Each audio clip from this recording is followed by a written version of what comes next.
I'm Martyn, and joining me again this week is Sam Michael. Hello. And Chris Walker-Thompson. Hello. So, The Three Doctors, how did you both first discover it? I think that was one of the last episodes I watched, actually, that was a multi-Doctor story. Five Doctors was one of the first ones I ever watched, getting it on VHS. But The Three Doctors I didn't watch till quite a while later. I think I actually first watched it by downloading it illegally from LimeWire, of all places. You naughty boy. I seem to remember watching them on a PC. Very modern for 2005. But yeah, so that's how I watched Three Doctors. I think I downloaded it, all four parts in one go. And what it would have been is it would have been someone who would have literally used some sort of digital device to have recorded the VHS onto digital and then uploaded it. So the DVD wasn't even out at the time, I don't think, when I watched it. No, it was a bit later, wasn't it? Well, the Three Doctors was strange. I think it was the second episode I watched, purely on the UK Gold. I joined in at sort of halfway through the Time Monster. Oh, right. So the next episode was Three Doctors, and I was confused as hell. I had no idea what was going on, really. Didn't really understand why there were three Doctors. Nothing clicked. I mean, nowadays we're used to this, aren't we? Since then, in the new series now, they've done multi-Doctor stories in the Day of the Doctor, and we even had Time Crash. And even in the first episode of Peter Capaldi's story, Matt Smith turned up.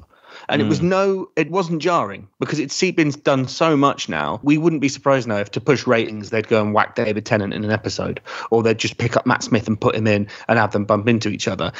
Twice upon a time, now we're even picking other people to play other Doctors and bring them in. I mean, there's no reason you could go and get Sean Pertwee and go, right, we're going to have the third Doctor turn up, or anyone else, and it's getting to that stage that it's so kind of, we accept it. I watched the Three Doctors, I reckon, a good 15 years after I watched the Five Doctors, so it wasn't a big deal. If anything, there weren't enough Doctors for me for a multi-Doctor story. I remember watching it expecting, which I'm sure we're going to get on into a bit, expecting to see all three of them, and obviously you get sort of a limited bit of Hartnell, and now we all realise the reason for that, and if anything, we're really lucky to have had Hartnell in it at all. But I wonder what the fandom was back then. What was the reaction? Because you remember the reaction when Day of the Doctor came on. So I wonder what the expectation was at the time. Were people expecting to see companions?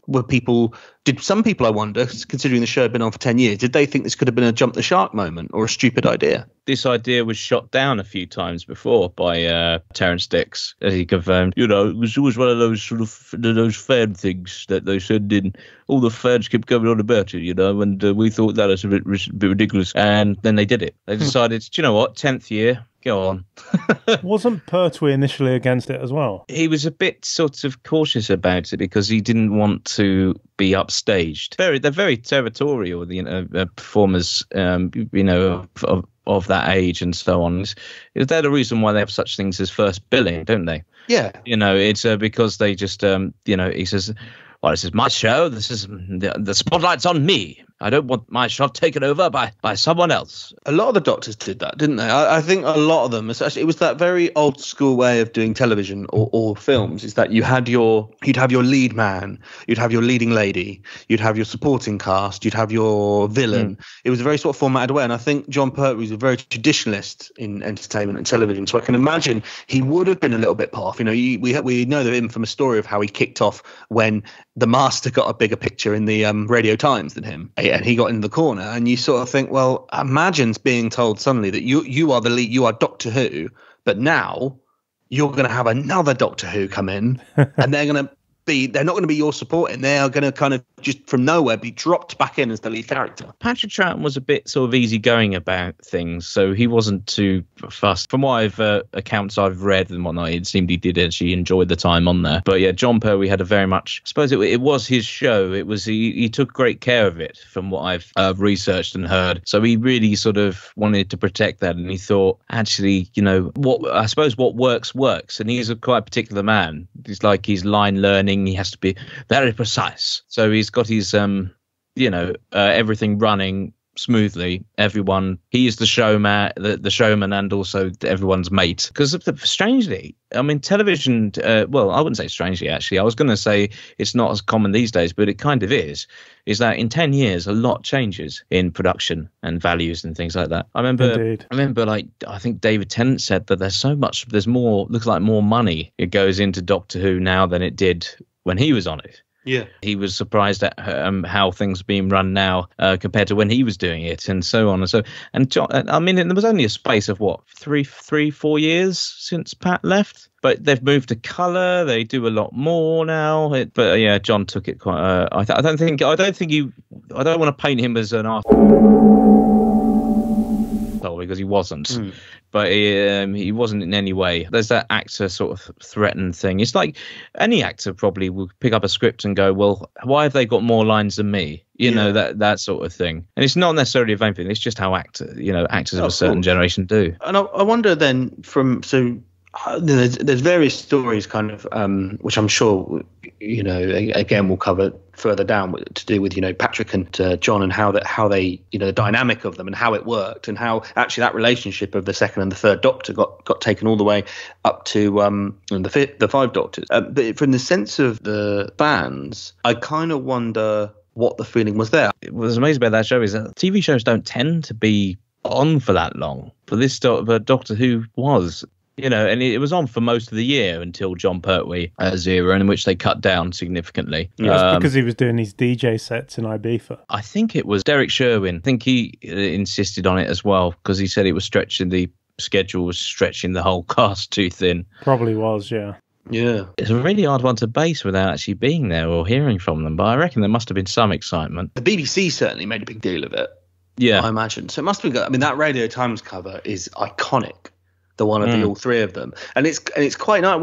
One thing people forget, actually, I think one of the highlights of the three Doctors is that photo shoot, because that's the one time those three were actually together, wasn't it? They also did meet for another sort of photo shoot, which was at the back end of Hartnell's one day of filming. Oh, okay. But there's some photos of they were in not sure where it was, in Ealing. People, I think a misconception of one of the myths was that it was in Hartnell's garden. Okay. But by the end of the day, they did have a photo shoot. So I was doing a bit of research actually a while ago for a project I won't discuss right now. But it's a sort of rundown of what the filming dates actually were for these bits. Yeah, so the Radio Times photo shoot date sort of varies, but apparently it was like in October 1972. The actual day they filmed both Hartnell scenes and also the dark side of my mind fight. That was that day. And then right at the very end of the day, they did have, or at some point during the day, it says here, time unknown, Pat Troughton turned up to do a photo, which is why, actually, if you see this photo,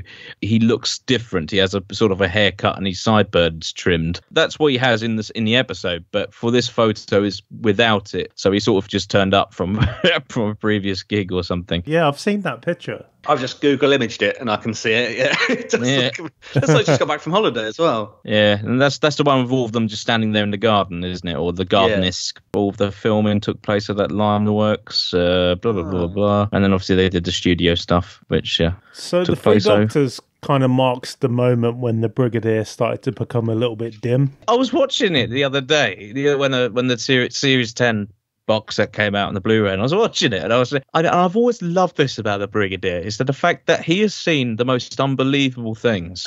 He's even, like, straight from the off in Spearhead from Space, puts Liz Shaw's skepticism to rest by saying, he goes, well, I've fought against Yetis and Cybermen. Did you know that there might be life out there somewhere? And he's very open-minded. But yet, and then immediately it goes back to his visual line. And he's seen all these things, Dalek, Axons, Autons, all these various things. But yet suddenly he gets abducted by these big gelatin things and just says, oh, now you've really gone too far. It's like, he goes, you're Doctor, you're taking the... Come on, you must be used to this by now. It's like the same reason I don't understand how Sergeant Benton kept his job. I just don't know. Or what the turnover was for the amount of, like, staff deaths. Because they always say, don't they? They go, oh, Doctor. They always say, in the early series, Unit was a very, very lovely little thing. It was a lovely little family-friendly kind of gang. And they kind of make it out like almost like it's Torchwood, it's just, but it's literally they go out and then about 30 soldiers just die, and then they kind of end it by all having a dance with some hippies or something, It's weird, but yeah, you're right. That's how I watched this as well, because obviously the Blu-ray came out, and I watched it, and I remember thinking the Brigadier's pissing me off in this story. And the thing that cracks me up in this story as well, and I only realised this when I watched it this time round, was that why has the Doctor never let the Brigadier in the TARDIS before? That's very true, yeah. He's going, oh, what? I was like, sorry, how long has he been there? You've never thought to just have a little look inside that? I love the way that all this time that they've been going, oh, what's the Doctor like then? You've just got this new guy. How's he getting on? And they're going, oh, yeah, he's all right. He's all right. Well done on the Doctor, by the way. You should give him a pay rise. He saved the planet again this week. Yeah, smashing chap. Does have this box, though, that have you never just thought to look at it and go, bloody hell, that's good? Well, I thought they had the sort of attitude of, well, the Doctor's a genius. However, he keeps spending a lot of time in that cupboard of his. They must think he's a lunatic, just thinking he just keeps going inside his cupboard. And they're like, because everyone who looks at it goes, oh, come on, Doctor, none of us are going to fit in there, for God's sake. But yeah, in this episode alone, they all fit in. And then they go, and they all quickly run in there. Like they expect the cupboard was going to protect them. Well, this is the thing. Like, this isn't news to the Brigadier. Like, the Brigadier knows what the TARDIS is. Like, he knows that thing goes in space. He's seen it go a couple of times. He's at least seen him and Joe leaving it. Yeah. Few times, right? So has he thought the whole time that the Doctor and Joe have just been stood inside this cupboard that for some reason can go to other places at different times, and he's just gone, yeah, they're just probably just like spooning in there or something. It just makes a lot of this episode just makes no sense. I do like the fact that the Brigadier does kind of go, oh, it's the old Doctor, and he sort of doesn't just accept, oh, it's a multi-Doctor thing. He's gone, oh, you've changed again, you've gone back. Why are you doing this? And I love the way Benton's just gone, oh, it's just second Doctor, brilliant. How are you getting on? You're all right. Even at this point, it's like he's talking about that if the three Doctors marks anything, it's the beginning of wibbly wobbly timey wimey. It is amazing, isn't it? It isn't until sort of the day of the Doctor that they actually sort of address a sort of reason why the Doctors can't remember them changing into each other. Because that was something I thought. He goes, hang on a minute. If I knew I was going to die, I'd go, hang on a minute. It's okay. I'm going to turn into this guy. Unless that's what they dread the most. They go, oh, no. I think that oh, no, I can't turn into him. Oh, dear. And then John Pertwee, you think you've got it tough. You're right with the multi-Doctor thing. That does make sense, that the second they all go back to their own time, they forget whatever happened. And I like it, even in Time Crash, they did the whole thing that if there's something wrong in the timey thing and you appear with them, you'll age as well. It'll be like, now you're in his timeline. It's as if you never regenerated. That would explain why Patrick Troughton didn't sound like Patrick Troughton and sounded a bit more like Patrick Troughton as opposed to the second Doctor sort of thing. Why David Tennant can't fit in his suit in Day of the Doctor. Why his hair's not sticking up anymore. No, I've got Broadchurch. I can't spike that up now. Back to the Brigadier. It just baffles me that he just seems to be so unwilling to believe what's happening, that's going on. And he's seen a lot of crazy but no, apparently he goes, I don't know, it's probably taken us up to some beach near Norfolk. Yeah, I mean, honestly, I think after probably about 3 weeks into the job, especially 3 years into the working with the Doctor, I might start to think, well, this could be an alien invasion. It could be a dimension I'm trapped in. All these various things would be just apparent and obvious to me. Reminds me of the Sergeant from Survival. Yeah. Not a blacked out, that's all. He's been working too hard. It's like... I love Mr. Ross because you know that he's got the arseache when he gets back. He loathes his wife, kind of wishing eternity on that other dimension. I pity this guy. And he just turns up and he says, where have you been? You haven't got cold? You haven't been home? And he just goes, you wouldn't believe me, love. Get along. Yeah, exactly. It's amazing. It's such a good end to a line. That's actually quite New Who. To end on like a punchline. And it is just like you've got one of the most epic stories in years, Doctor. You've got a multi-Doctor story. You've got the biggest badass Time Lord ever, who've never made made one appearance since. But Omega is just such a crazy being. He's been in the middle of a black hole, and I love that he comes home, and it's great acting from him because the character is all the way through. Just kind of looks a bit annoyed that he's stuck there. When the two Doctors are doing all that, well, yeah, we must be there. Well, why don't you do that then? He's kind of in the background going, oh, dude, this is rubbish, isn't it? I could do without this, if I'm honest. At the end, he's got his gun and he's kind of like, oh. And it's the first time when he approaches her, he sort of pauses for a minute and he sort of goes to say, I've just been to the end of the world. I've just lived an experience that no human will do. And he just sort of goes, nah, he wouldn't believe me. And he goes, supper ready. It's brilliant. Like, it's such a good line. Shrugs it off and goes, well, that was a Wednesday. Whatever you say, love. Yeah. Reads his racing post and have you not heard of Omega? He had no heads. He just had a helmet. I don't know how he kept it up. I think he honestly wouldn't be able to tell the story because he just didn't understand anything that happened. He was just like, well, one thing I was here, next I was there, army chap there, two blokes arguing with themselves, and apparently they're the same person. So, Isaac in a cape and a mask. We all walked through some steam, and and we were chased by raspberry jellies. I honestly couldn't tell you what happened today. All I know is that you wouldn't believe me. So back to the old grind. That's the best thing about that character is that he's been on an amazing journey and he's learnt nothing. He just went down the pub with his caught up with the locals afterwards and just he goes, "You all right? Been up to much?" No, not really. Exactly. Going on to Omega though, I think the performance behind a mask is incredible. I don't think there's any other character like it. Close second, I'd say, would be Alan Benyon as Slar in Seeds of Death. Michael Wisher, of course, as well. How could I forget Davron? But the fact that there is literally nothing other than a voice coming from Omega. Yeah, I agree. It reminds me a lot of that performance as well of Jeffrey Beavers. Well, we're naming people behind the mask as the master. That sort of, it looks a bit stupid if you look at it straight away. It's kind of a very nice frock with a big metal helmet on it, but it's so seriously done. Quite a tragic character, Omega, as well. It's amazing, actually, the performance, because it is vocal and also sort of the arms, really. You do end up actually feeling for him in the end. Yeah. And it's incredible because the face is the gateway for most performances. Obviously, the fact that you've carried off a voice, not in audio, but in video, you could just tell the emotion from how he talks and whatnot. I like to think that over time, he did actually have a more happier face on his mask, and he just sort of turned it upside down.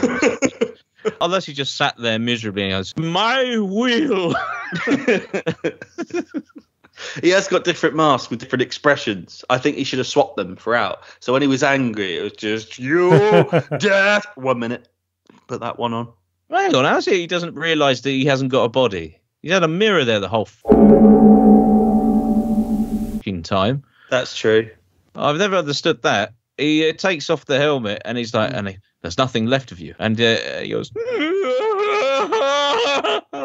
that is weird. Well, I just think it was something like as simple as, like if he has to scratch his head, does he just scratch the helmet? Why am I scratching it? And then takes it off. Ah! No!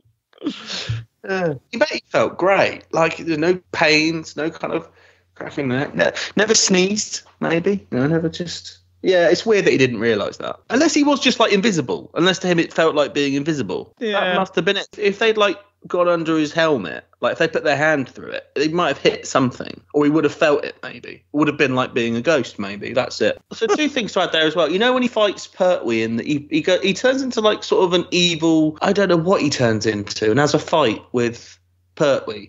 When that happened? Oh, you mean the fight with Terry Walsh with John Pertwee now again? Yeah. Well, if he hasn't got a body, why can't he just do that? I don't know. Do you know what I mean? He's like, we go, well, hang on a minute. Oh, very convenient now you haven't got a body. The second ago, you were strangling me, mate, and you had this kind of slightly racist-looking mask on. And I thought that I was going to say something. And also, why didn't he fight a Troughton? If you're going to pick a fight, pick on the little intelligent one. Pick on the little one, yeah. You'd have to pay me more to do that. Maybe that was it. Terry Walsh just didn't want to get on his knees. When I had my laser eye surgery about a month and a bit ago now, I couldn't see very well still couldn't see for about in the second week. So I decided, this is the time I'm going to watch some John Pertwee. And I thought it was great because it helped really well because I couldn't quite make out if it was Terry Walsh or John Pertwee. Well, that's all right then. That works out. Yeah, because those action scenes can be a bit jarring at times. One thing I do think is quite realistic, and I find myself sticking up a lot for the crap in Doctor Who, hence why we spent the whole episode of me defending Dimensions in Time. Now, the main thing, we haven't talked about it too much, but the one thing people kick off a lot about is the monsters. They say they're rubbish. You know, the little blah blah blah blah blah, and they kind of, you know, wobble along, and they're invincible. Don't get me wrong, but like they look a bit sort of, you know, bubble wrap just sort of over the top of it. But I genuinely think they make sense because you've got to remember Omega's gone mental at this point. You've got to think of him like a human stuck on his own for so long. Those monsters are like the best that a madman can come up with.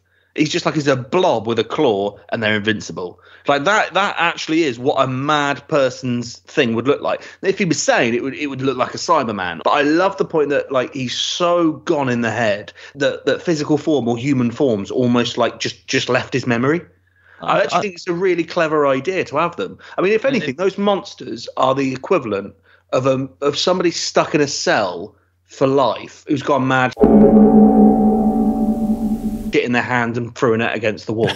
You know what I mean? That is what they are. They're literally painting with your own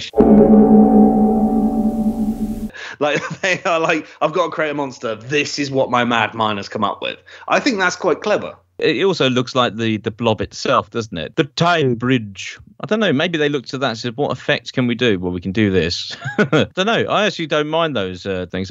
For years, for a few years at least, I thought they were Yetis when I was little, just because I remember vaguely the shape. And obviously, when I got to see things properly, I realised I'm an idiot. What did you guys make of Katie Manning? It's fine. Like she kind of keeps her. I quite like seeing her talk to Troughton, because I think that's one thing we've always wondered about, and Big Finish have done this a couple of times, of mix and matching the companions. That works quite well. I do kind of like it when the idea mixed them up. It was quite nice seeing David Tennant's Doctor with Clara, because he kind of did that kind of flirty thing. Matt Smith was kind of this kind of geeky, he was a little less human than a lot less human really than Tennant's Doctor. So it was kind of nice to see him trying to kind of keep that charm that the 10th Doctor had, that kind of flirtatious nature with her. So it's nice to see Troughton with Jo, who's just kind of like quite happy to see her. You know, he sort of he's that lovely moment. He says, now, I might call you Jo, might I? Like, it's really nice to see. But I would have liked to have seen a bit more of that, actually, with Katie Manning, the way that they interacted. I would like to have seen them, a bit like in the Five Doctors when you see Tegan go off with the First Doctor and things like that. I'd like to have seen them go off for a little bit,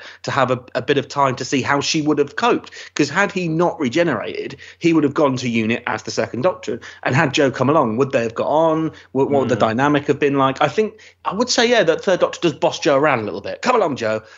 Think, Jo. Lateral thinking, Jo, and things like that. Whereas I think the Second Doctor would have just been like, maybe treated her a bit like he did Polly. Would you recommend this to people? Yeah, I would do, actually. Only to classic fans, though. Like, if people were giving it a chance, I'd say it's a good one to check out. If you're trying to do a marathon in time for something, you know, or a new Doctor or anything, it does save time if you just watch the multi-Doctor specials. It's a good story. I think it's a really fun one. And it is what I do also love about it. And it's something that's quite not easily done here. Since Day of the Doctor, it's always been about the 50th. They just haven't let go of that sort of nostalgic hype, in my opinion, until Series 11 came around, in which case they decided to do it based on. Cool. But anyway, the thing about Three Doctors is it's almost forgotten the next week. It just fits in. It's a great special to celebrate 10 years, but then it just soldiers on. That is what I do like about it. I like it. It's such a really, really lovely tribute, a lovely anniversary special. It got on with it afterwards. It was a nice tribute, and then it got back to what it was. And that's really what they should be doing now. I would say it's definitely worth watching, because it is actually quite a key moment in the overall story of Doctor Who. It's where obviously he's been exiled to Earth, which is the whole purpose of, and this is it being lifted. The whole series changes after this. You know, we kind of don't see Unit anymore, and that's why I think it's a bit of a shame, this story, because we were joking earlier, but genuinely the Brigadier character does annoy me in this. He genuinely is just a bit stupid, and considering everything he's been through, maybe there should have been one more Unit story after this, like you were saying, to kind of come to terms with what had happened with meeting Omega and everything. And also the fact that it's Omega feels like it should be a bit of a bigger deal. It's a really nice idea. It's certainly an important story. It's quite nice seeing them lift the exile from the Doctor, and obviously next week was the Carnival of Monsters after this, so it's a drastic change. But it's a shame that it's the last time for a while you see the Unit family. You know, they just kind of patter off.